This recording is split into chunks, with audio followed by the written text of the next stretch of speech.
ಹೆಂಗಿತ್ತು ಸೆಷನ್? ಚಲೋ ಆಯ್ತಾ? ಮಜಾ ಆಗುತ್ತೋ? ಇದನ್ನೆಲ್ಲ ಮನೆಗೆ ಹೋಗಿ ಮತ್ತೆ ಪ್ರಾಕ್ಟೀಸ್ ಮಾಡಬೇಕಾಗತ್ತೆ, ಆಗ್ಲೇ ಇಂಪ್ರೂವ್ ಆಗೋದು. ಎಲ್ಲವೂ ಧಾರವಾಡಲ್ಲಿ ಇದು ಮೊದಲನೇ ದಿನ ಸಿಂಪ್ಲಿಫೈಡ್ ಕ್ರಿಕೆಟ್ ಕೋಚಿಂಗ್ ಕ್ಯಾಂಪು. ಏನಿದು ಸಿಂಪ್ಲಿಫೈಡ್ ಕ್ರಿಕೆಟ್ ಕೋಚಿಂಗ್ ಕ್ಯಾಂಪು? ಕ್ರಿಕೆಟಲ್ಲಿ ಎಷ್ಟೋ ವಿಷಯಗಳು ತುಂಬ ಕಾಂಪ್ಲಿಕೇಟೆಡ್ ಆಗಿರುತ್ತೆ.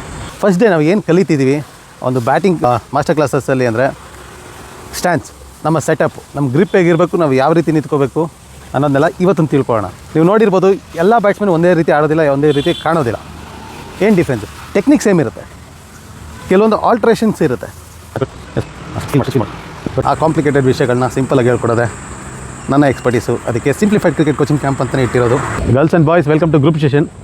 ಈ ಗ್ರೂಪ್ ಸೆಷನಲ್ಲಿ ಏನು ಮಾಡೋಣ ಅಂದರೆ, ಒಂದು ಬ್ಯಾಟ್ಸ್ಮನ್ ಆಗಿ ಸಿಗೋಂಥ 10-15 ನಿಮಿಷ ಬ್ಯಾಟಿಂಗಲ್ಲಿ ಏನು ಫೋಕಸ್ ಮಾಡಬೇಕು, ಹೇಗೆ ಇಂಪ್ರೂವ್ ಮಾಡ್ಕೋಬೇಕು.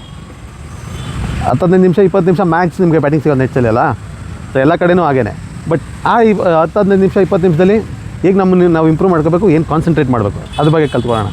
Bowlers so cricket DNA simplified cricket coaching ಕ್ಯಾಂಪಲ್ಲಿ ಯಾರ್ಯಾರು ಬರ್ಬೋದು ಅಂದರೆ, ಕ್ರಿಕೆಟ್ ಆಡ್ತಿರೋರು ಯಾರು ಬೇಕಾದ್ರೂ ಬರ್ಬೋದು. ಆಬ್ವಿಯಸ್ಲಿ ಲೆದರ್ ಬಾಲಲ್ಲಿ ಯಾವುದಾದ್ರು ಪರ್ಟಿಕ್ಯುಲರ್ ಕೋಚಿಂಗ್ ಸೆಂಟರಲ್ಲಿ ಮಾತ್ರ ನೀವು ನಡೆಸೋದಾ ಅಂತ ಕೇಳಿದ್ರೆ ಇಲ್ಲ, ಯಾವುದೇ ಕ್ರಿಕೆಟ್ ಅಕಾಡೆಮಿ ಆಗಲಿ ನಮ್ಮಿಂದ ಸ್ವಲ್ಪ ಡಿಫ್ರೆನ್ಸ್ ಆಗೇ ಆಗುತ್ತೆ ಅನ್ನೋದಾದರೆ ಖಂಡಿತ ಅಲ್ಲೂ ಕೂಡ ಬಂದು ನಮ್ಮ ಕೋಚಿಂಗ್ನ ಎಕ್ಸ್ಪರ್ಟೀಸ್ನ ನಿಮ್ಗಳ ಜೊತೆ ಶೇರ್ ಮಾಡ್ಕೋತೀವಿ.